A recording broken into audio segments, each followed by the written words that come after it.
I'm Dean Travis Clark, the host of Sport Fishing TV, and I'm here with Chris Cato from Shakespeare Marine Antennas, who's going to share with us how to select and install a VHF radio antenna. Chris, you have sort of a good, better, best way of rating these antennas. Tell us what makes the difference. The difference on these antennas is going to be based on materials and longevity of the product. And that is actually gauged by what is actually inside the antenna, which is the antenna element itself.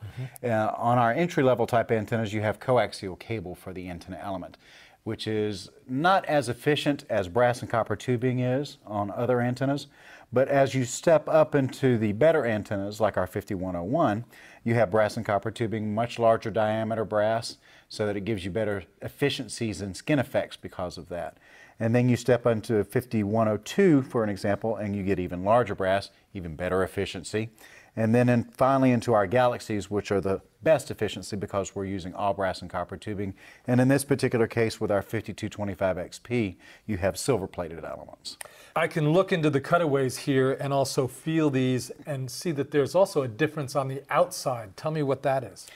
Well, when you start with our 5206C, you have a wrapped type finish. So the finish is a little bit thin, but it's okay. But when you start getting into the better series, like our Centennial line here, you have a smooth type finish, and it's much more glossy. And stepping right up into the Galaxy series, you have a hard reinforced fiberglass with a smooth finish that won't chip or peel or turn yellow in the sun. And so this is a thicker wall than these. That's correct. I gotcha. And is there a warranty difference on any of these? Yes, there is. With our Classic series, which would be these three antennas, you have a 2-year warranty. All of our Galaxy series antennas include a 5-year warranty. Now, suppose I buy one of your antennas. How do I go about knowing where to put it and how to install it? The best rule of thumb to follow is always height. Height is going to be your #1 factor for range. So the taller or the higher you can get that antenna, the further the range will be. Is there anything else that one has to consider when mounting one of these antennas? Well, with our Classic series, you have a choice of either nylon ferrules or chrome-plated brass ferrules. With the Galaxy series, we have stainless steel ferrules, and all of these antennas have cable attached. And what about mounts?